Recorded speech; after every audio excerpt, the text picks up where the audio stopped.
주셔서 하나님께 찬양 드리겠습니다.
찬송을 들어보니까 무슨 날개미 든지 아주 쉬려고 하시는 것 같아요. 아멘. 오늘 우리에게 주시는 하나님 말씀은 요한복음 15장 15절에서 17절 말씀입니다. 요한복음 15장 15절에서 17절 말씀을 찾으셔서 함께 읽겠습니다.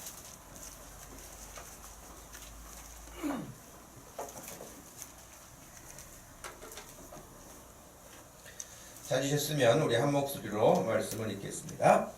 이제부터는 너희를 종이라 하지 아니하리니 종은 주인이 하는 것을 알지 못함이라. 너희를 친구라 하였노니 내가 내 아버지께 들은 것을 다 너희에게 알게 하였습니다.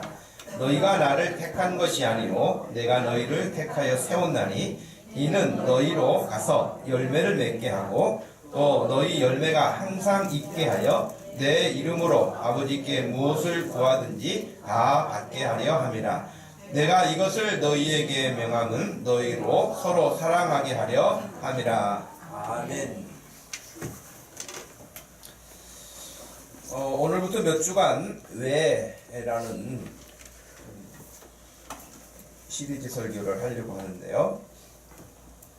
첫 번째로 왜 우리를 택하셨을까 하는 것입니다.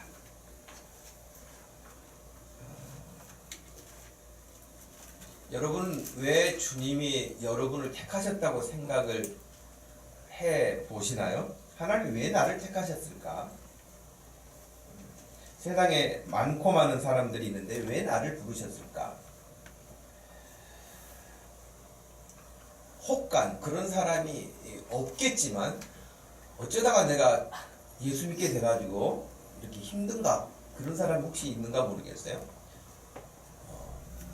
간혹 그럴 수는 있어요. 아직 신앙에 확신이 없거나 믿음에 대한 분명한 고백이 없거나 그럴 경우에는 부모님에 의해서 교회를 출석하게 되거나 또 다른 어떤 상황에서 자기 뜻과는 다르게 교회를 출석하게 되는 경우들은 내가 어쩌다가 교회를 다녀서 이 고생을 하는가 이런 사람들도 없지 않아 있긴 합니다.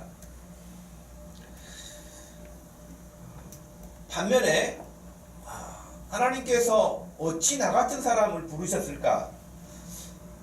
아무리 생각을 해봐도 내가 택함을 받을 만큼 정말 주님 앞에 그렇게 멋진 사람이라고 생각되지도 않고 또 사랑받을 만큼 뭔가 하나님 앞에 잘 산 사람도 아닌데 내가 어떻게 하다가 주님의 이런 은혜를 받았을까? 은혜를 입었을까?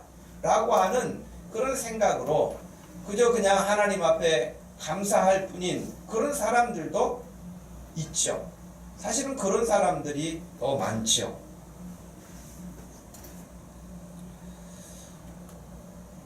두 번째 생각이 정상적인 생각입니다.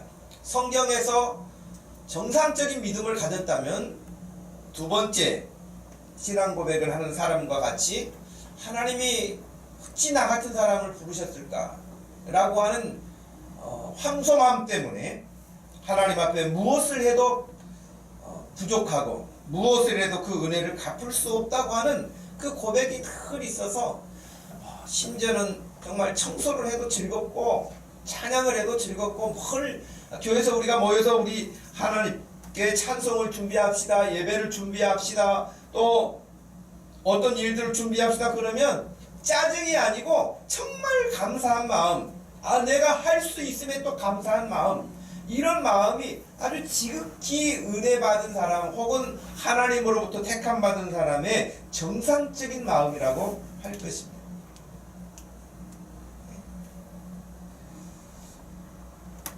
물론 오늘 질문의 답은 성경에 그대로 나와 있지 않습니까? 왜 선택하셨을까요? 라고 하는 그 답의 내용이 16절입니다. 16절 말씀을 한번 다시 읽어 볼까요? 시작. 너희가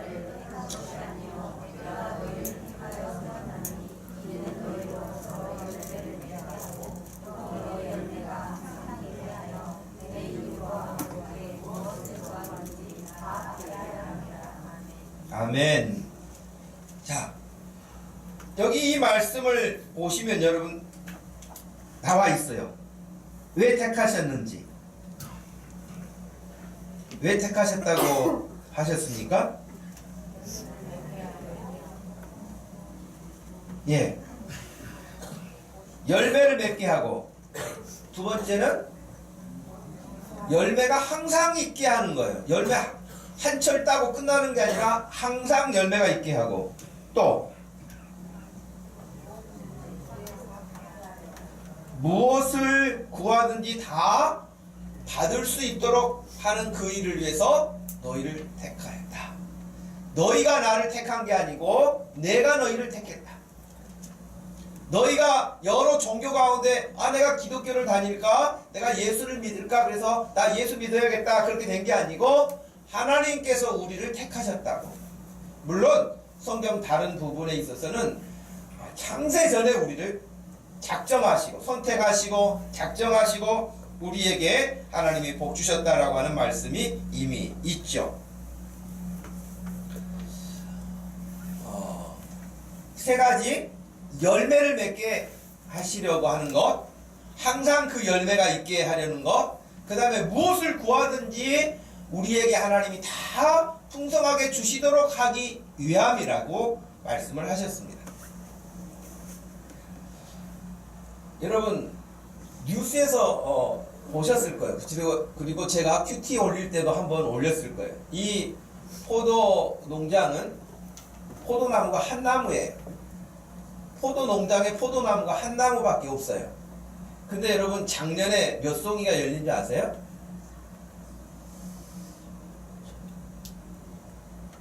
작년에 이 포도나무 한 나무에서 포도 송이가 4,000송이가 열렸습니다. 할렐루야. 별로 놀라지도 않군요, 여러분. 전라북도 고창이에요. 몇 년 전에 1,500송이, 그 다음에 2,000송이, 그 다음에 3,000송이 그랬는데 작년에 4,000송이가 열렸어요. 그러니까 올해는 또 얼마나 더 열릴지는 모르겠는데 이게 가능할까? 정말 너무 놀랍잖아요. 그래서 아마 비공인으로 세계에서 가장 많이 열매를 맺는 포도나무로 돼 있다고 그래요. 공식 공인되어 있는 게 일본의 포도나무가 있는데 3,000송이까지 열렸다고 그래요. 근데 이미 작년에 4,000송이가 넘었으니까요. 여러분 포도 한 나무에서 4,000송이가 열렸으니 그 농부의 마음은 얼마나 기쁘겠어요. 이렇게 풍성하게 열매를 맺으면 농부의 마음은 굉장히 기쁠 거라고요. 우리가 어떤 일들을 할 때에 그 일의 결과가 이 포도송이처럼 나타나면 너무너무 좋지 않겠어요? 그죠?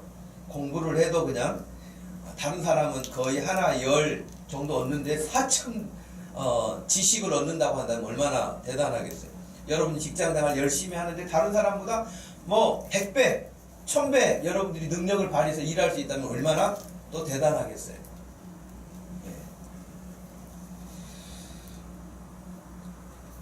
요한복음 15장의 말씀에 따르면 하나님 아버지는 포도원 주인이시라 그렇게 말씀을 하셨고 예수님이 비유로 말씀하시기를 내가 포도나무가 되고 너희 한 사람 한 사람은 포도나무 가지다 그렇게 말씀을 하셨잖아요. 그리고 우리가 열매를 많이 맺으면 하나님께서 기뻐하신다 그렇게 되어 있거든요.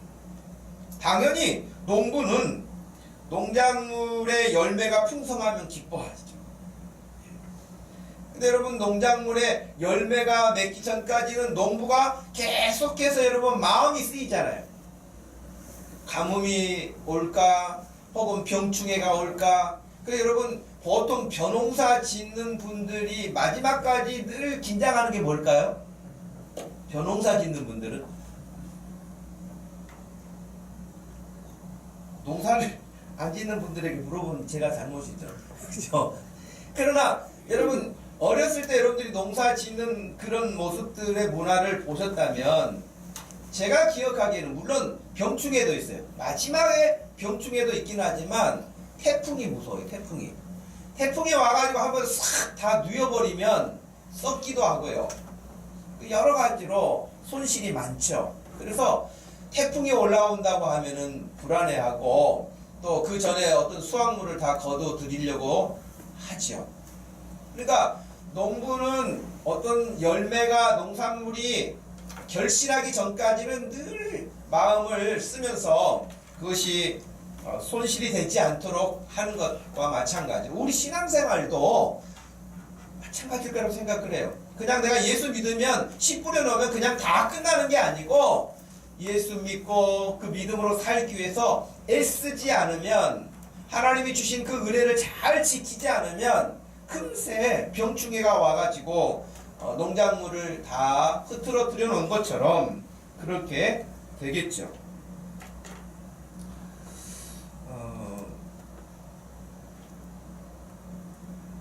만약에 농부의 마음속에 기쁨이 있다면 풍성한 열매일 것이고 속상함이 있다면 열매가 없는 것일 거예요. 그러나 포도나무에서는 늘 열매가 맺는데 지금 이제 2월이잖아요. 2월에 사실은 포도나무 금년 농사 지으려면 거름을 지금 주잖아요. 지금 거름을 줘야 돼. 우리 텃밭에 있는 포도나무에도 지금 거름을 잘 주고 해놔야 얘들이 건강하게 이제 클 거란 말이죠. 그것처럼 포도나무는 건강하게 잘 관리를 해주면 그해 새로운 순이 나오고 그 새 순에서 가지에서 열매를 맺는단 말이죠. 그러니까 우리 예수님이 온줄기라면 저와 여러분들은 다 가지와 같은 그런 어떤 존재들인데 우리의 가지에서 열매가 나타날 수 있기를 기대하시는 것이죠. 문제는 당연한 이야기 같지만 포도나무에서 열매가 맺히려면은 그것은 포도나무 온 줄기에 붙어 있지 않고는 그것은 불가능한 이야기예요. 우리가 하나님의 말씀을 따라서 살아갈 때에 하나님의 말씀이 우리의 삶과 밀접하게 연결되어 있지 않으면 그냥 허공에 떠 있는 것과 같은 거예요. 저는 지금까지 포도나무 가지고 기둥을 세웠다는 이야기를 들어본 적도 없고요. 포도나무를 가지고 혹은 또 건축을 했다는 이야기를 들어본 적이 없어요. 포도나무는 건축을 할 만큼의 그런 나무가 아니에요. 그리고 굉장히 또 사실은 꼬불꼬불해요. 예. 그래서 성경에도 보면 열매 맺지 못하는 나무들은 다 가지를 잘라내고 또 더 풍성한 열매를 내기 위해서 그냥 포도나무 가지를 잘 정지 작업을 해주기도 하죠. 우리가 읽지는 않았습니다만은 15장 7절 말씀에 너희가 내 안에 거하고 내 말이 너희 안에 거하면 무엇이든지 원하는 대로 구하라. 그리하면 이루어질 것이다. 너희가 열매를 많이 맺으면 내 아버지께서 영광을 받으실 것이지만 그렇지 않으면 영광을 받지 못하신다. 그 말씀이기도 하고 또 동시에 너희는 내 제자가 될 것이다. 열매가 없는 사람은 내 제자가 아니라고 하는 말씀으로도 볼 수 있습니다. 우리의 삶에 열매가 없다고 하는 것은 예수님의 제자답지도 못하는 것이고 하나님이 영광을 얻지도 못하신다라고 하는 것이죠.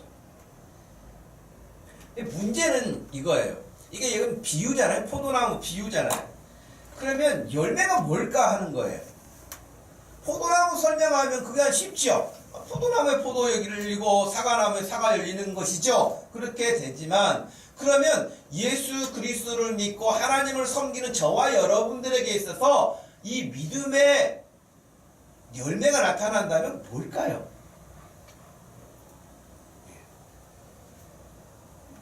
성경이 어떨 때는요 굉장히 쉽기도 하지만 또 어떻게 생각하면 결코 쉽지는 않아요. 그래서 이단들이 중간에 끼어 들어와요.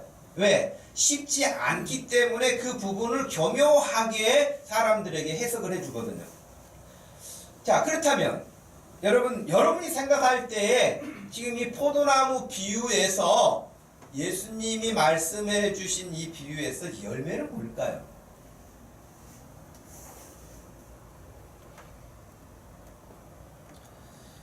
힌트를 얻기 위해서 성경을 한 곳 찾아볼까 합니다. 로마서 6장 말씀을 먼저 찾아볼까요? 로마서 6장 말씀을 먼저 한번 보겠습니다.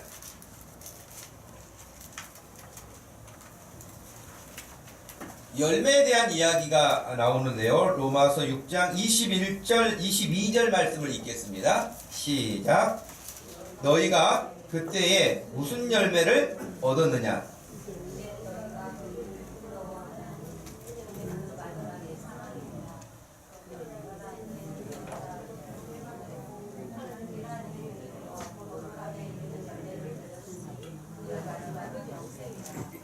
예.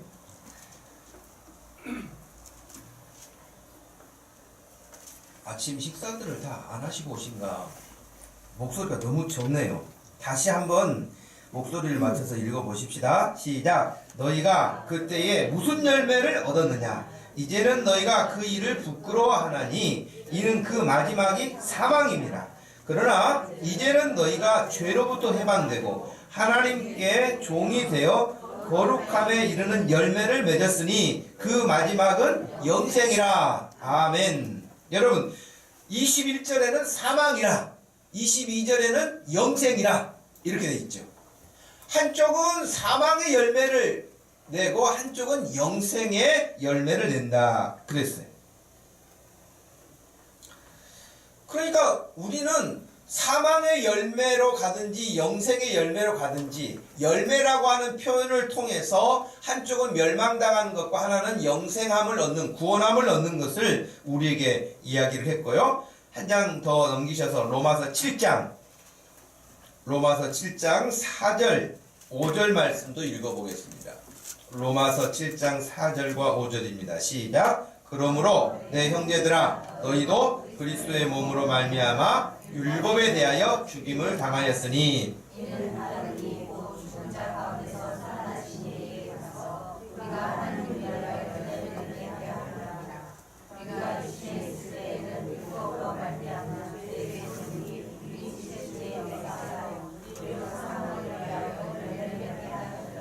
아멘. 예, 여기도 보면은 사망의 열매가 또 나오잖아요. 죽음의 열매인 거예요. 결국에는 마지막은 죽음의 열매로 끝나는 거예요. 그러나 4절 말씀에서는 우리가 하나님을 위하여 열매를 맺게 하려 함이라. 그 하나님을 위하여 열매를 맺게 함이라 아까 로마서 6장 22절에서는 거룩한 열매라고도 했어요. 영생이라고도 했어요. 예. 갈라디아서 6장 7절 말씀 8절 말씀에서는요, 스스로 속이지 말라. 하나님은 속임을 당하지 않으신다. 사람이 무엇으로 심든지 그대로 거둘 것이다. 자기 육체를 위하여 심는 자는 육체로부터 썩어질 것을 거두고 성령을 위하여 심는 자는 성령으로부터 영생을 거두리라 그랬어요. 그러니 지금 이 로마서나 갈라디아서 말씀을 보면 영생을 거둔다, 또 영생의 열매를 얻게 된다 라고 하는 표현, 거룩함의 열매를 얻게 된다, 이런 표현들을 통해서 우리의 삶과 죽음의 문제를 이 포도나무 비유에서도 열매로 표현하고 있다는 것을 알게 될 것입니다. 그렇기 때문에 우리가 예수 그리스도를 믿고 예수 그리스도가 포도나무가 되시고 우리는 그분에게 연합이 되어서 가지처럼 그분으로부터 우리가 공급받는 삶을 살게 된다면 우리는 멸망으로 끝나는 것이 아니라 예수 그리스도로부터 영생하게 하시는 그 온줄기로부터 포도나무로부터 온액을 빨아들여서 살게 되는 영생, 구원을 얻게 된다 라고 하는 것이 가장 큰 부분일 것입니다. 그러나 성경에는 꼭 그 영생 한 가지만 우리에게 말씀하는 건 아니에요. 물론 영생이기 때문에 삶의 결과로 우리에게 나타나는 것을 말씀하시는데 한 군데만 더 보겠습니다. 여러분 갈라디아서 5장 말씀으로 가셔서 지금 로마서 6장이나 7장에 나와 있는 육체의 어떤 열매나 또 육신에 있을 때 맺게 된 죄의 열매나 거룩한 열매와 이렇게 서로 대조를 이루는 것처럼 갈라디아서 5장에서도 그렇게 말씀하셨는데요. 19절 말씀에서 21절 말씀까지를 먼저 읽겠습니다. 한번 읽어봅시다. 시작. 육체의 일은 분명하니 곧 음행과 더러운 것과 호색과 우상 숭배와 주술과 온수 맺는 것과 분쟁과 시기와 분냄과 당짓는 것과 분열함과 이단과 투기와 술취함과 방탕함과 또 그와 같은 것들이라. 전에 너희에게 경계한 것 같이 경계하노니 이런 일을 하는 자들은 하나님의 나라를 유업으로 받지 못할 것이요. 아멘. 하나님의 나라를 유업으로 받을 수가 없다는 거예요. 이렇게 살면. 다시 말하면 육체의 열매를 맺고 육체의 결과를 통해서는 아무것도 얻을 수 없다. 그러나 반대 22절 23절 다시 읽어봅시다. 오직 성령의 열매는 사랑과 희락과 화평과 오래 참음과 자비와 양선과 충성과 온유와 절제니 이 같은 것을 금지할 법이 없느니라. 아멘. 여러분, 성령의 열매라고 여기서 열매라고 말했어요. 근데 그 이 성령의 열매는 구원받은 사람이라고 요한복음 15장을 통해서 우리가 이해한다면 구원받은 사람의 삶, 온줄기가 포도나무이신 예수님에게 붙어있는 사람, 예수님과 연합한 사람, 그것을 로마서에서는 세례받은 사람이라고도 말해요. 세례는 예수님과 연합한다고 하는 뜻이에요. 자, 그렇다면 저와 여러분들이 예수 그리스도를 믿고 예수 그리스도가 우리의 삶 가운데 들어와 계시고 우리는 예수님을 향하여서 믿음으로 사는데 이제 하나가 된 거잖아요. 예수님과. 그러면 그 예수님으로부터 공급되어지는 어떤 힘이 있어요. 세상의 육신의 힘이 아니라 세상의 가치관이 아니라 예수님이 우리에게 공급해 주시는 힘이 있는데 지금 성령의 9가지 열매가 바로 그것이에요. 사랑이 있어요. 예수님과 함께 사는 사람의 마음속에는 큰 긍휼의 마음, 그 사랑의 마음이 있어요. 예. 즐거움이 있어요. 희락, 화평해요. 오래 참음도 있어요. 자비, 양선, 충성, 온유, 절제, 이런 것들이 다 예수 그리스도와 더불어 사는 사람에게서 나타나는 특징이에요. 근데 이 중에서 어떤 사람은 화평의 열매를 맺고 어떤 사람은 온유의 열매를 맺는 것이 아니라 이 9가지 열매는 예수 믿는 사람에게 다 나타나는 거예요. 예수 믿는 집사님 나는 오래 못 참거든. 그런 오래 참는 것은 집사님이 해. 나는 그건 못하고 나는 그냥 충성할게. 이런 것이 아니에요. 9가지는 예수 믿는 한 사람에게서 다 나타나는 열매예요. 여러분, 이 성령 충만하고 성령의 열매 가운데 약간 달리 보일 수 있는 것 가운데 하나가 뭐냐면 절제라는 거예요. 우리 절제 못하는 게 너무 많잖아요, 사실은. 근데 예수 믿고 예수 그리스도와 더불어 사는 사람은 삶을 절제할 줄 알아요. 하고 싶은 대로 사는 게 아니에요. 절제하는 거예요. 놀고 싶죠. 자고 싶죠. 마음껏 그냥 즐기고 싶죠. 그런데 절제하는 거예요. 그래서 성령께서 함께 하시지 않으면 그것도 못해요.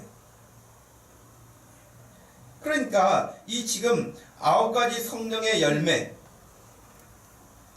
놓고 볼 때 결국 하나님께서 원하시는 열매, 포도나무 비유에서 열매를 맺는다고 했을 때 그 열매는 바로 영생함을 얻은, 구원함을 얻은 사람들의 삶에서 나타나는 성령의 이와 같은 열매라고도 할 수 있을 것입니다. 성령의 열매는 여기 지금 사랑, 희락 이렇게 다 나와 있는데 이 성령의 열매는 우리 몸에서 나오는 게 아니에요. 내가 공부를 많이 하고 내가 훈련을 많이 하고 내가 어떤 지적 훈련을 잘 쌓아서 내 지혜나 내 지식으로부터 나오는 게 아니에요. 물론 예수 안 믿는 사람들도 사랑합니다. 예수 안 믿는 사람들도 절제합니다. 예수 안 믿는 사람들도 여기 성령의 9가지 열매 가운데 어떤 부분들을 합니다. 그러나 그것은 자기를 절제하고 자기를 잘 이렇게 억눌러서 억압하고 자기를 컨트롤하는 중에 그런 것도 할 수 있지만 성령께서 우리에게 주시는 열매는 이게 굉장히 자연스럽다는 거예요. 어떤 사람은 예를 들어서 돌을 닦듯이 이 성령의 9가지 열매를 탁 이렇게 써놓고 내가 성령 충만한 사람이 돼야 되겠어. 성령의 열매를 맺는 사람이 돼야 되겠어. 그래서 9가지를 써놓고 그걸 지키려면요 굉장히 고달플 거예요. 힘들어요. 그런데 성령 충만하고 예수 그리스도에게 잘 이렇게 연합되어 있는 사람은 힘들어서 하는 것이 아니라 그 예수님이 우리에게 힘을 공급해 주셔서 굉장히 자연스러워져요.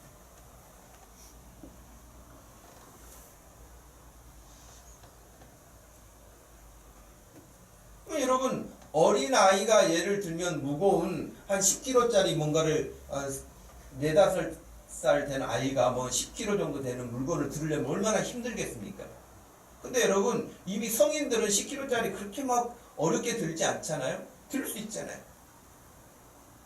그러니까 어떤 사람은 그것을 어린아이 수준에서는 굉장히 힘들고 들 수 없기도 하고 들다가 사고가 나기도 하고 그럴 수 있지만 성인에게 있어서는 성장한 사람에게 있어서는 아무것도 아닐 수 있다는 거예요. 그런 부분들이.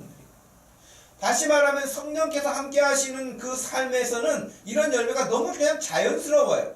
막 흔히 우리 하는 말로 주리를 틀듯이 해가지고 참고 그냥 억지로 견디고 그렇게 해서 하는 우리 신앙생활이 아니라 주님이 우리와 함께 하시는 것 때문에 그분이 우리에게 힘을 공급해 주시는 포도나무에 그냥 붙어 있기만 하면 가지가 혼자 그냥 막 힘을 쓰지 않아도 온줄기에서 공급되는 거예요. 여러분에게 우리 주님과 함께하는 어떤 그 은혜로 말미암아 정말 성령의 큰 은혜들이 여러분에게 공급되기를 축복합니다. 막 힘쓰고 애쓰고 아니라 그래서 여러분 은혜를 사모하라는 거예요. 은혜를 사모하면 그 사모하는 마음에 주님이 정말 좋은 것을 주시거든요. 기쁨을 주시거든요.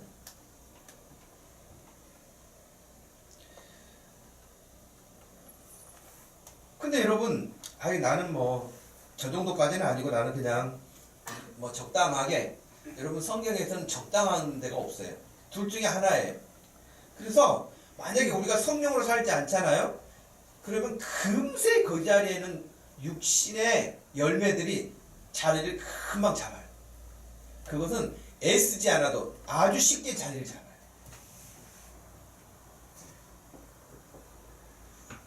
여러분에게 제가 여러 번 그 말씀을 드렸지만은 여러분 기도 1시간 하려면 쉬워요, 어려워요? 어렵잖아요. 그죠? 기도 1시간 하려면 어려워요. 근데 여러분 TV 보는 거 1시간은 쉬워요, 어려워요? 너무 쉬워요. 누워서도 볼 수 있어요. 딴짓 하면서도 볼 수 있어요. 힘이 안 들어요, 그것은. 기도만이 아니라 차라리 삽질을 하고 청소를 하고 1시간 하는 게 쉬워요. 근데 기도 1시간 하려면요, 주리를 틀어요. 할 말도 없어요. 진짜 할 말이 없어요. 그러니까 그 부분이 하나님과의 관계가 소통이 활발하지 않은 거예요. 여러분 10년 만에 만난 친구하고 이야기할 게 많아요? 날마다 만나는 친구가 이야기할 게 많아요?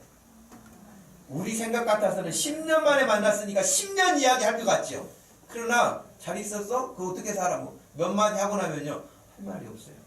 그런데 날마다 만나는 친구는요, 그렇게 이야기 많이 하고 집에 가가지고도 또 전화해요. 할 말이 그렇게 뭔 이야기가 많은지. 나는 여자들만 말이 많은 줄 알았더니 남자들도 알고 보니까 말을 많이 하더라고요. 정말 말을 많이 해요. 주님과도 관계가 친밀하면은요, 날마다 주님과의 관계가 회복되어 있으면요, 할 말이 많아요. 근데 주님과 관계가 설정이 느슨해져 있으면요, 할 말이 별로 없어요. 그리고 서류 갖다가 결제 맞듯이 몇 가지만 말씀드려요. 주님, 제가 이번 주에 이런 게 있으니까 이건 좀 신경 써주세요 하고 나머지는 별로 없어요. 근데 주님과 친밀감을 가지고 있으면은 아주 사소한 일까지도 그냥 친구하고 이야기하듯이 그렇게 이야기를 하게 되죠. 이 사람의 신앙생활은 늘 즐거움이 있어요. 즐겁고 기쁨도 있고요, 소망도 있고요. 그리고 어떤 일을 만나도 거기서 좌절하거나 주저앉지 않아요. 왜? 주님이 함께 하고 계시는 것을 알고 있기 때문에 그렇죠.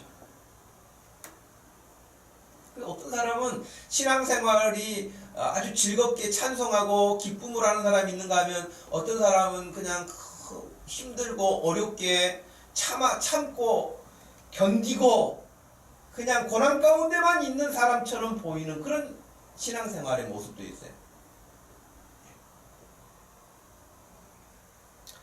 워낙에는 우리 성도들의 얼굴이 활짝 펴졌으면 좋겠고, 예배 시간이 어떤 찬송 시간도 있고 기도 시간도 있고 그렇지만 예배 시간이 아주 얼굴이 활짝 폈으면 좋겠어요.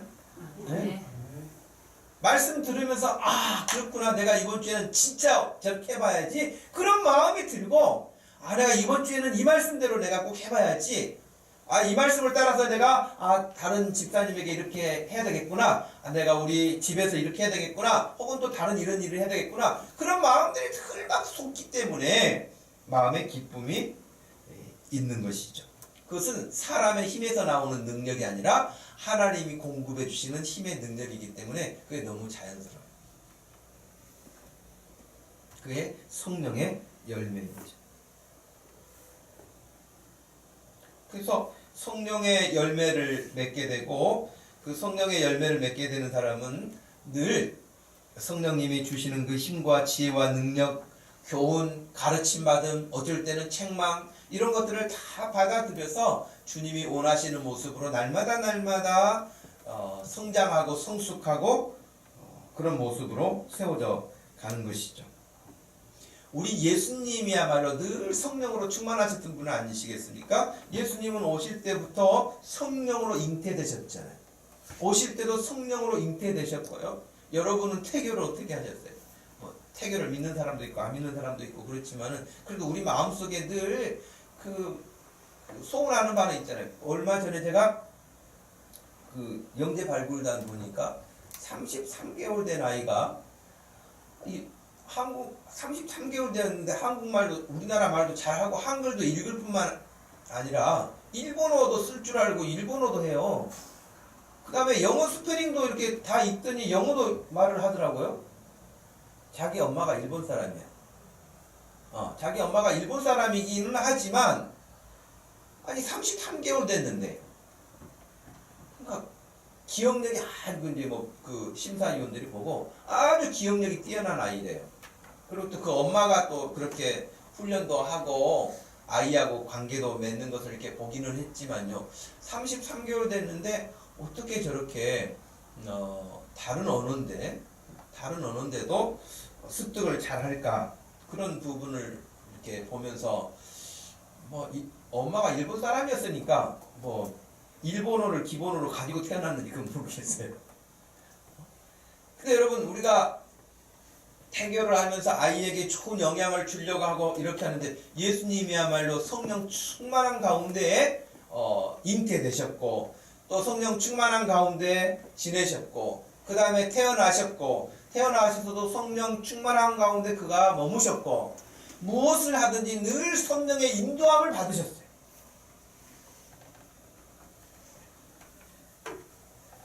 그래서 여러분 누가복음 4장에 보면 14절 말씀에서 예수께서 성령의 능력으로 갈릴리에 들어가시니 그 소문이 사방에 퍼졌고 친히 그 여러 회당에서 가르치심에 뭇 사람에게 칭송을 받으시더라. 예수께서 그 자라나신 곳 나사렛에 이르사 안식일이 되셨는데 회당에 들어가셨다고 되어 있어요.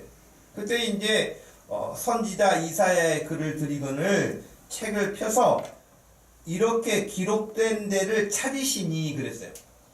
그러니까 유대인들의 어떤 전통에 의하면 회당에 예배를 드리러 가면은 이렇게 이제 권위 있는 사람에게 성경을 이렇게 줘요. 성경을 주면 그 성경을 읽거든요. 그런데 예수님은 성경을 준 그 부분을 예를 들면 우리가 뭐 교동문을 읽는다든지 성경 몇 장을 순서대로 읽는다든지 그렇게 순서에 따라 읽는 게 아니라 오늘 분명히 여기 누가복음 4장 17절 말씀에는 선지자 이사야의 글을 드렸어요. 그랬더니 책을 펴서 이렇게 기록된 데를 찾으시니 그랬거든요. 그러니까 예수님이 찾으셨어요. 이사야의 글 중에서도 그 말씀을 찾으셔서 읽으셨어요. 그 글이 어디냐면 17절에 선지자 이사야의 글을 드리거늘 찾으셔서 주의 성령이 내게 임하셨으니 이는 가난한 자에게 복음을 전하게 하시려고 내게 기름을 부으시고 나를 보내사 포로된 자에게 자유를 눈먼 자에게 다시 보게 함을 전파하게 하며 눌린 자를 자유롭게 하고 주의 은혜의 해를 전파하게 하려 하심이라 하였더라 그랬어요. 이건 이사야 61장에 기록되어 있는 말씀이었거든요. 그러니까 예수님이 이사야 61장 말씀을 펴서 읽으시고 그 말씀이 지금 여기서 성취되고 있다라고 하는 것을 보이시는 거였거든요. 근데 그 내용이 뭐냐면 첫 번째 가난한 자에게 복음을 전파하게 하시고 또 포로된 자에게 자유를 눈먼 자에게 다시 보게 함을 눌린 자에게 자유롭게 함을 선포하도록 하시기 위해 그랬다는 거예요. 근데 여러분 여기 제가 다시 읽어드릴게요. 가난한 자, 포로된 자, 눈먼 자, 눌린 자, 이 지금 네 부류의 환경에 처한 사람들의 공통점이 뭘까요? 가난한 자, 눈먼 자, 포로된 자, 눌린 자. 이 네 부류의 환경에 있는 사람들의 삶은 인간의 가장 기본적인 존엄성들이 많이 상실된다는 거예요. 여러분 가난이라고 하는 것이 정말 우리가 지금은 다 그래도 풍요로운 환경 속에 다 살지 않습니까? 그런데 정말 극심한 가난 가운데 있는 하여튼 그 뭐 구호단체들에서 아프리카 지역의 그 아이들 이렇게 구호 같이 돕도록 하기 위해 영상물을 보내는데 그 영상물들 보면은 에이즈로 부모가 다 돌아가시고 안 계시는 거예요. 근데 동생이 3명이나 있어. 근데 그 제일 나이 많은 애가 9살이야. 9살인데 밑에 동생들 줄줄이 있는데 부모가 없으니까요. 집도 없고 먹을 것도 없는 거예요. 근데 그 9살이 제일 위의 형이라고 동생들을 먹을 것을 구하러 다녀요. 참 그거 보면 형만 하나 나오고 없다 뭐 그런 표현이 왜 나오는지 이해가 될 만큼이에요. 그래서 그런 아이들을 보면은 가난이라고 하는 것이 얼마나 사람을 정말 바닥으로 이렇게 내려놓고 내몰리게 하는가 하는 거예요. 우리는 보릿고개라고 하는 어르신들의 이야기를 아마 들어서 알고 있지 친히 보릿고개를 넘어오지 못한 분들도 많죠. 보릿고개가 뭐야 뭐 그런 분도 있겠죠.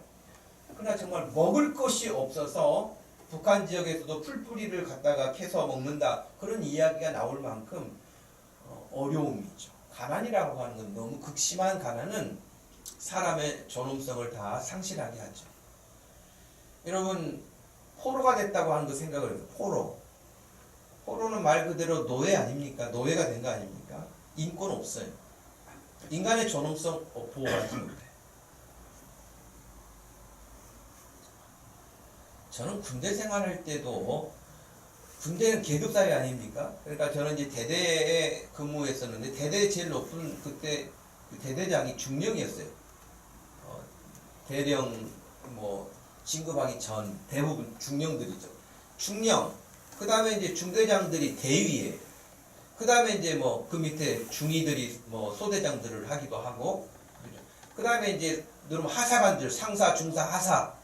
그 다음에 이제 병장, 상병, 뭐 일병, 이병.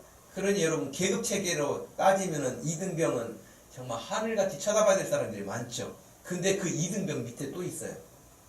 방위. 저희 그 부대는 방위가 있었거든요.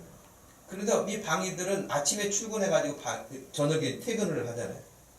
근데 제가 느끼기에는 그 방위병들이 정말 그 험한 일들을 다 해요. 그러니까 이제 사병들이 험한 일들도 하지만 더 힘든 일들은 늘 방위를 시킨다. 그리고 시키는 것까지는 좋아. 근데 너무 막대하는 거예요. 정말 인간이나요.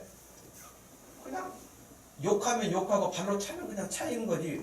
감히 방위가 기관병에게 이렇게 대든다 이런 일은 상상도 할 수 없는 일이에요.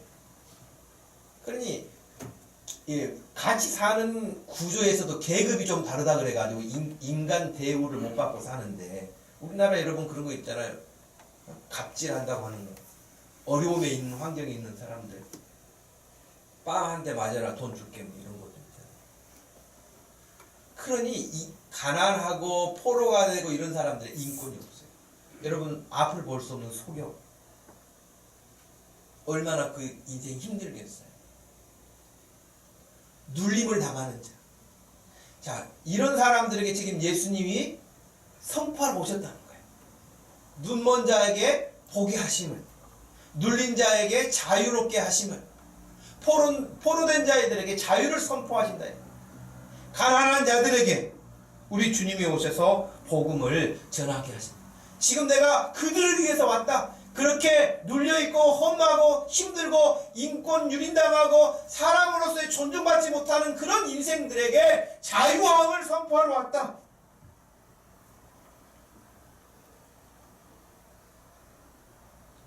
이사야 선지자가 예언했던 그 일이 지금 예수님이 오셔서 성취하고 계심을 그들에게 선언하고 있는 모습이기도 했죠.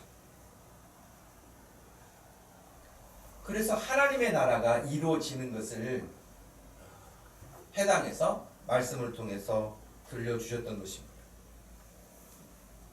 우리를 부르신 것은 이런 자유의 삶과 생명의 삶과 하나님의 나라의 백성으로서 우리가 기쁨과 소망과 즐거움과 우리 주님이 주시는 그 능력의 삶을 살도록 하시기 위하여서 부르셨어요. 제가 좋아하는 성경 구절 가운데 한 부분이 요한복음 10장 10절이라고 여러분에게 여러 번 말씀을 드렸던 기억이 있습니다. 예수님이 하신 말씀이 내가 온 것은 양으로 생명을 얻게 하고 더 풍성하게 하려고 내가 왔다. 그렇게 말씀하셨어요. 그러니까 우리를 그냥 겨우 구원만 시키시는 게 아니라 구원을 시키실 뿐만 아니라 우리를 더 풍성하게 살도록 하시기 원한다는 거예요. 이 말씀이 여러분의 삶 가운데 임하기를 축복합니다. 네. 더 풍성한 삶이 우리 주님이 주시는 그 풍성한 삶이 여러분 가운데 임하여서 아 진짜 이렇게 사는 것이 복이구나 라고 하는 것을 여러분들이 날마다 삶에서 체험하면서 살 수 있기를 원하는 것입니다. 로마서 14장 7절 말씀에서는 하나님의 나라는 먹는 것과 마시는 것이 아니고 오직 성령 안에서 의로움과 평강과 희락이라고 말씀하셨습니다.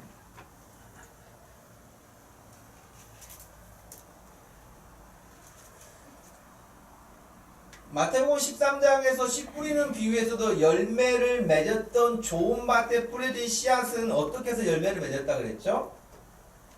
그때도 열매를 맺었어요.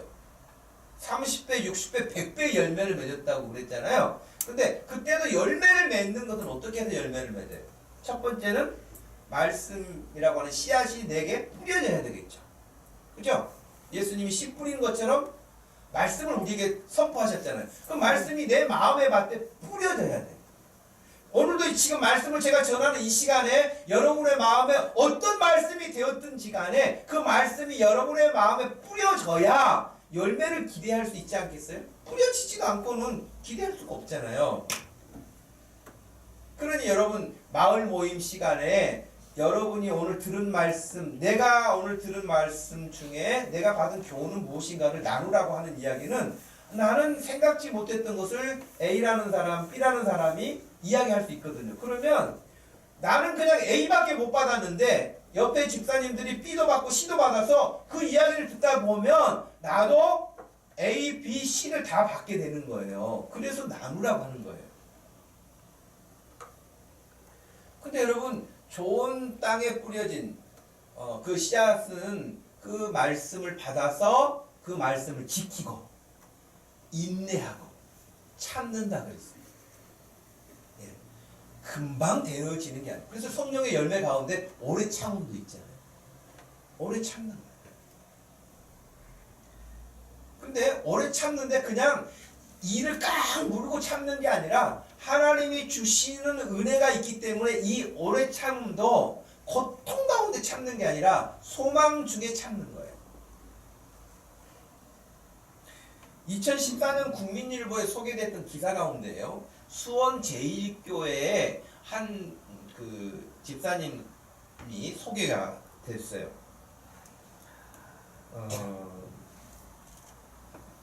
거기에 한 박사님이 이렇게 소개됐었는데요. 49회 발명의 날 훈장 수상자로 선정이 됐다 하면서 이분은 뭘로 상을 받았냐면, 떡이 여러분 떡하고 나면 떡이 그냥 굳어지잖아요. 시간 가면 굳어지잖아요. 근데 이분이 개발한 것이면 굳지 않는 떡을 개발한 거예요. 떡이 이틀 3일이 가도 딱딱해지지가 않아요. 여러분 그런 떡 먹어보셨어요? 그런 떡 있는지도 몰랐어요? 예. 근데 거기에 전혀 인체에 해롭지 않도록 그런 다른 어떤 소스를 쓰지 않고 개발한 거예요. 근데 이게 하루아침에 됐겠어요? 하여튼 그 보도에 따르면은 떡 제조법을 얻기 위해서 다른 첨가물이나 화학 처리를 하지 않고 하는데 1600번을 실험했다 그래요. 1600번 여러분 너무 가벼워 보일지는 모르지만 똑같은 어떤 일들을 계속해서 반복한다는 게 쉽지는 않을 거예요. 근데 1600번을 반복하고 실험해서 성공한 거예요. 그래서 떡이 굳어지지가 않아요. 이분이 만든 떡은. 그래서 우리나라에 1년에 70만 톤 정도가 이렇게 쌀이 남아 돌고 또 음식물 쓰레기로 나가는 그런 것이 2조 원이라고 그래요. 2조 원. 그런데 이 개발로 말미암아서 약 1조 3천억 정도의 경제 개발 효과가 있다. 그런 보도가 됐어요. 어마어마한 것이죠. 근데 이분은 어떻게 해서 이 일을 하게 됐느냐면 하나님과 늘 이렇게 기도하고 말씀 보고 그러면 마음속에 하나님이 주시는 어떤 그런 그 소망, 그리고 음식물을 봐도 떡을 봐도 다른 사람을 봐도 그냥 지나치지 않고 너무 굳어지니까 떡 장사하는 사람들이 너무 힘들어한다는 것을 보고 그것 어떻게 도울 수 있는 방법을 생각한 거예요. 그리고 떡이 굳어지고 그러면 너무 여러 가지로 손실이 생기니까 그걸 어떻게 막을 수 있는 방법이 없을까라고 하는 생각을 갖고 있는데 다른 사람들은 그 되지도 않은 일 하지도 말으라고 늘 방해했다는 거예요. 되지도 않는다. 그런 일이 가능하겠느냐. 아무것도 첨가하지 않고 어찌 그런 일이 가능하겠느냐. 그런데 그럴 때마다 하나님이 늘 마음을 주셨다는 거예요. 된다. 하라. 그 마음을 주셨다는 거예요. 이분이 포기하지 않고 1600번의 실험을 하고 결국에는 그 좋은 결과를 냈는데 이제 뭐 굉장한 결과를 냈기 때문에 야 돈도 많이 벌겠다 그랬는데 이분은 돈 벌기 위해서 한 게 아니기 때문에 여기서도 수익이 생기는데 이건 자기가 사회에 환원하겠다. 그래서 자기가 그 돈도 가져가지 않고 이웃을 위해서 이것은 환원하겠다. 그 좀 멋지지 않아요? 그러니까 예수 잘 믿는 사람들 중에 하나님이 그 마음에 이렇게 늘 주시는 마음이 있어요. 여러분 땅콩 박사라고 여러분 아시죠? 땅콩 박사라고 책도 나와 있어서 중고등학생들이 많이 읽는 조지 카버의 그 이야기. 여러분 땅콩을 가지고도 100몇 가지가 넘는 생산물을 만들어낸 거예요. 그 당시에. 그러니까 그때 카버 박사가 땅콩을 들고 하나님께 기도했대. 그 가난한 지역의 사람들.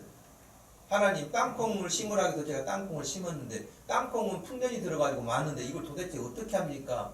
그랬더니 그걸 가지고 실험실에 들어가라 해서 연구하기 시작했다는 거예요. 그 누가 가르쳐 준 게 아니라 하나님께서 늘 자기에게 그 마음을 주셨다는 거예요. 그래서 땅콩에서 나오는 부산물들이 그렇게 많다는 것을 자기도 놀랬다는 거예요. 그러니까 하나님께서 우리에게 주시는 어떤 그 마음은 고통스러워서 어쩔 수 없이 하는 것이 아니라 소망을 주시고 하는 거기 때문에 참을만 하고요. 참는 시간도 기쁨으로 참을 수 있는 거예요.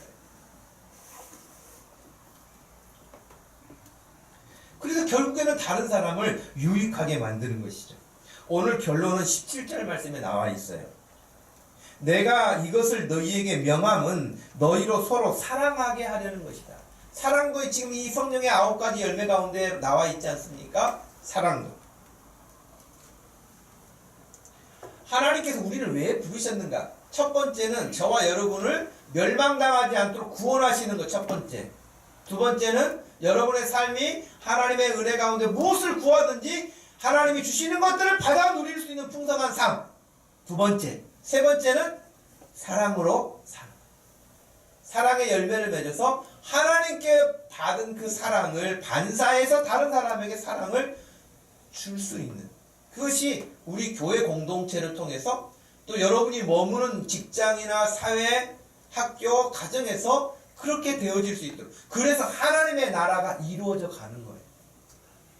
그러므로 오늘 이렇게 주일 예배를 드리는 이 시간을 통해서는 하나님의 나라를 이루어갈 수 있도록 하는 내 힘을 받고 나가는, 재충전하고 나가는 그런 시간과도 같은 것이에요. 여러분, 이번 한 주간도 여러분의 삶 가운데서 정말 우리 주님과 이렇게 멀어지지 않고 포도나무 가지가 포도나무 온줄기에 붙어 있는 것처럼 주님과 밀착해서 여러분들이 지내실 수 있기를 바랍니다. 아멘. 주님과 포스트잇으로 지내지 않기를 바라요. 붙였다 띄었다 그냥 그러지 말고 그냥 아예 접붙임이 돼서, 아까 여러분 사천송이 맺는 그 포도나무도요, 원래 그 다른 나무에다가 그 포도나무 종자에다가 머루포도를 또 이렇게 접붙이기를 해가지고 재생되는 어떤 그런 포도나무예요. 일반 포도나무가 아니에요. 저와 여러분들이 예수님에게 딱 접붙임만 되면 주님이 공급해 주시는 그 은혜와 힘과 능력으로 사는 즐거움이 있을 거예요. 네. 하나님이 그런 일을 위해서 저와 여러분을 선택하셨고 부르셨고 교회를 세우셨으니 이번 한 주간 우리 모든 성도들이 머무는 삶의 영역에서 우리 주님과 즐거워할 수 있고, 그 즐거움의 모습이 큐티로 늘 보고됐으면 좋겠어요. 아, 너무 행복하다고 즐겁다고 그럴 수 있는, 읽는 사람들이 이렇게 늘 기뻐할 수 있는. 그럼 여러분, 제가 우리 교회 큐티 그 게시판에도 보면 하루에 거의 한 80명 정도가 들어와서 이렇게 열람을 한다고요. 들어와서 보게 돼요. 그러면 80명이 최소한 은혜를 누릴 수 있지 않겠습니까? 우리가 어떻게 고백하는 거예요? 아멘도 은혜를 누리지만 아멘에서 한 줄 더 나갔으면 좋은 사람도 있어요. 아멘도 감사한 일이죠. 그러나 한 줄 더 써서 내가 받은 은혜를 또 표현하고 공유하고, 그래서 하나님의 나라가 이렇게 힘차게 우리의 모든 전방위적인 삶을 통해서 나타날 수 있기를 주님의 이름으로 축복합니다. 하나님 아버지, 고맙고 감사합니다. 우리를 왜 부르셨을까? 그것은 먼저 멸망당하지 않고 구원하시기 위함이라고 말씀하셨습니다. 그리고 더 풍성한 삶을, 굶주린 삶이 아니라, 가난한 삶이 아니라, 짓눌린 삶이 아니라, 포로된 삶이 아니라 예수 그리스도 안에서 자유한 삶을 우리에게, 여러 환경에 짓눌리는 삶이 아니라 자유로운 삶을, 복된 삶을 주시기 위해서 부르셨다고 말씀하셨습니다. 우리가 눈먼 사람 되어서 아무것도 보지 못하고 하나님의 나라를 상상하지도 보지도 못하고 경험하지도 못하고 사는 사람들이 아니라 우리의 영적 눈이 활짝 뜨여서 하나님의 나라를 볼 수 있도록 하기 위해서 우리 주님이 오셨다고도 말씀하셨습니다. 하나님, 이번 한 주간 사랑하는 모든 성도들이 머무는 곳에 우리 주 예수 그리스도로부터 공급받은 그 은혜와 사랑을 또 반사하여 이 사회를, 이 세상을 새롭게 바꿔가는 일에 쓰임받는 인생들이 되게만 하여 주시옵소서. 감사하신 예수님의 이름으로 기도하옵나이다. 아멘. 다 같이 자리에서 일어나셔서 289장을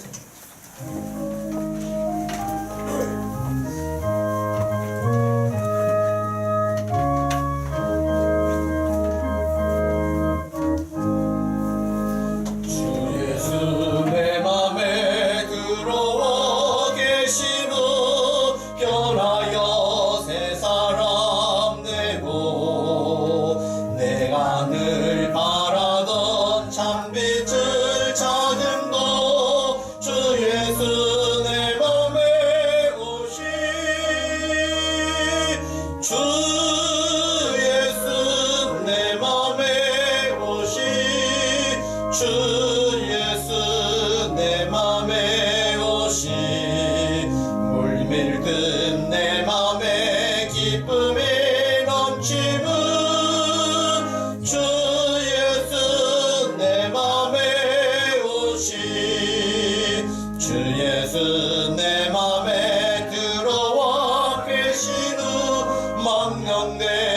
생시를 끊고 머리털보다도 더 많던 내 죄가 눈보다 더 이어졌네. 주 예수 내 맘에 오시 주 예수 내 맘에 오시 물밀듯 내 맘에 기쁨이 넘치는 주 예수 내 맘에 오시 내 맘의 소망을 든든히 가지는 주 예수 내 맘에 오시 유심의 구름이 사라져버림도 주 예수 내 맘에 오시 주 예수 내 맘에 오시 주 예수 내 맘에 오시 물밀듯 내 맘에 기쁨이 넘치는 주 예수 내 맘에 오시 사망의 음침한 골짜기 하다가 밝은 빛 호련히 비쳐 하늘은 환하게 보임도 주 예수 내 맘에 오시 주 예수 내 맘에 오시 주 예수 내 맘에 오시 물밀듯 내 맘에 기쁨이 넘치는 주 예수 내 맘에 오심 내가 저 천성 천성에 올라가 살리 주 예수 내 맘에 오심 내 맘에 오시 천성에 올라가 주님을 뵈리니 그 기쁨 비길 데 없네. 주 예수 내 맘에 오시 주 예수 내 맘에 오시 물밀듯 내 맘에 기쁨이 넘치는 주 예수 내 맘에 오심. 지금은 우리 주 예수 그리스도의 구속하신 구원의 은혜와 우리 하나님 아버지의 극진하신 사랑과 성령 하나님의 위로 교통 내주 역사하심이 포도나무 되시는 예수님에게 연합되어서 풍성한 열매를 누리기 원하고 하나님께 영광 돌리기 원하는 사랑하는 모든 성도들 머리 위에 지금부터 영원토록 함께 계실지어다. 아멘.